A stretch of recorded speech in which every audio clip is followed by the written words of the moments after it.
Salut tout le monde, nouvelle vidéo Japon, partie 11. Et oui, on est déjà à la partie 11, mais il y a tellement de choses à dire. N'hésite pas à t'abonner, à liker par là, il me semble, là. Voilà, merci de ton soutien. Cette fois-ci, je vais te parler un peu de la vie des Japonais au Japon. Donc il faut savoir que c'est le pays du soleil levant, le pays de l'harmonie. Donc en fait, les Japonais tout simplement, ils respectent l'harmonie de la société. Et en fait, dès l'enfance, ils apprennent la propreté, ils apprennent dès le plus jeune âge à l'école, via des cours d'éducation civique, à ne pas jeter pardon, à ne pas jeter les déchets dehors. C'est pour ça qu'il n'y a pas de poubelle en ville. Non, pardon. C'est Eratom. Vous voyez les petits Eratom. Non, c'est une erreur de ma part. Il n'y a plus de poubelles en ville, en fait, depuis l'histoire du gaz sarin. Ou, je sais pas si vous connaissez le gaz sarin. Donc, c'était un attentat au gaz sarin, je crois, je sais plus, dans les années 2000 ou un truc comme ça. Donc, du coup, il n'y a plus de poubelles dans les rues. Et donc, en fait, tout simplement, ils gardent leurs déchets sur eux. Très respectueux, je vous avais dit, voilà, quand c'est feu rouge, on traverse pas en dehors des passages piétons.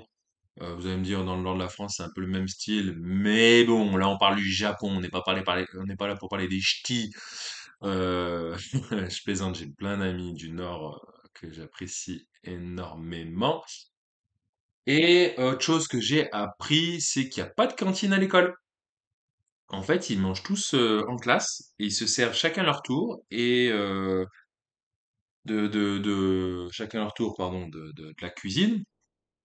Et donc, du coup, ils vont faire attention à pas gêner les autres. Donc, t'imagines, ben, au moment où toi tu te sers, si t'en fous un peu partout, bah, tu nettoies pour justement pour que le mec derrière toi, il soit pas lésé. Ils apprennent également l'hygiène, servir les plats à part égale. En fait, ils sont comme dans koh en fait. Pour pas qu'il y ait d'embrouille, dès le plus jeune âge, on leur apprend l'équité, la propreté, l'hygiène. Et à l'école, donc nous, c'est chez nous, à l'école, on a des notions de respect, mais bon, quand vous voyez que les gamins ils montent sur les tables, bon, au Japon ça n'existe pas ça. Hein, tu vois de quoi je parle? Ouais, ouais, moi aussi je vois de quoi je parle. Voilà, que te dire d'autre? Ils sont issus notamment du shintoïsme, que je vous expliquais, il y a aussi le bouddhisme et surtout le shintoïsme, donc qui accorde beaucoup d'importance à l'environnement. Et autre chose sur leur société, j'ai plein de choses qui me viennent en tête, mais là, vous voyez, c'est un peu... Les aliments, les fruits. Les fruits, ça coûte hyper cher chez eux. Alors, ça dépend lesquels. Mais par exemple, une grappe de raisin, ça peut coûter 17 200 yens. Je sais pas si tu te rends compte ce que c'est que 17 200 yens. 17 200 yens, c'est un gros 110 euros. Vous imaginez une grappe de raisin? Nous, je sais pas, on paye ça peut-être, j'en sais rien, 5 balles, je sais pas. Là, 110 euros. 110 euros la grappe de raisin. Donc voilà, donc c'est des boutiques de fruits haut de gamme. Le melon aussi, il coûte assez cher. Par contre, leur truc, eux, c'est les bananes et le kiwi. D'accord? Mais sinon, voilà, le raisin et les melons, ils aiment bien, mais ça coûte excessivement cher. Ils en produisent pas vraiment et ils en exportent, je pense. Ils mangent également des oranges, des mandarines, du pamplemousse. En automne aussi, ils mangent beaucoup de kakis. Voilà. Les pommes et les poires, bah, c'est comme les raisins, hein, donc ça coûte super cher en pratique, mais ils aiment bien aussi. Ils ont la région, on va dire, qui est très productrice de fruits. Il me semble que c'est Okayama. Donc c'est pourquoi? Parce qu'il y a du soleil. Et je rebondis sur le soleil. Vous savez qui c'est Amaterasu? Oui, c'est quelqu'un c'est une attaque, je crois, dans Naruto, hein.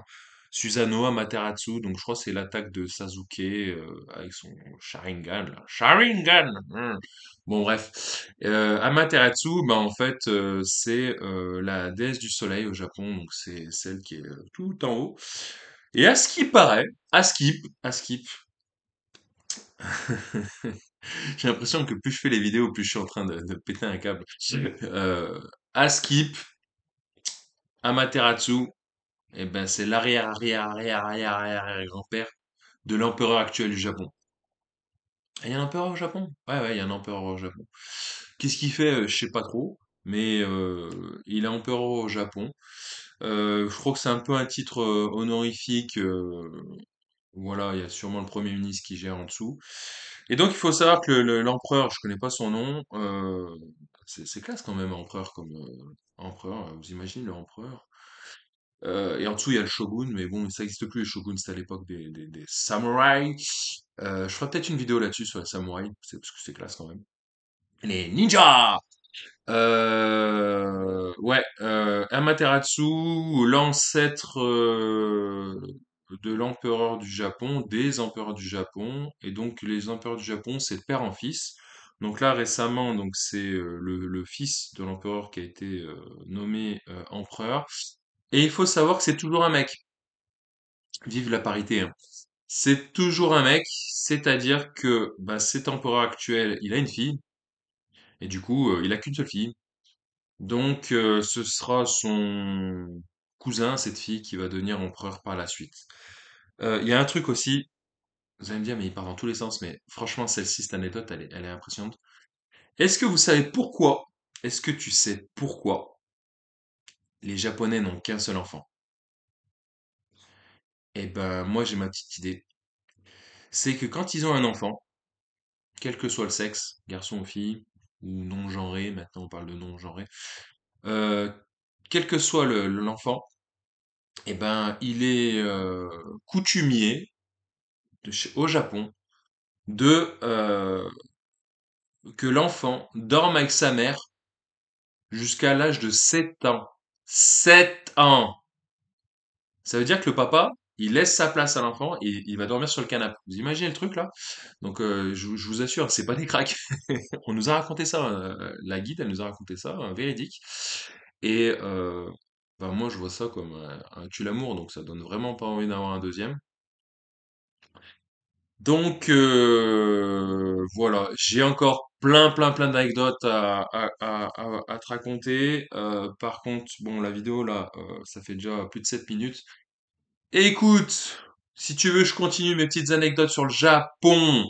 Eh ben, tu t'abonnes, tu likes, tu partages.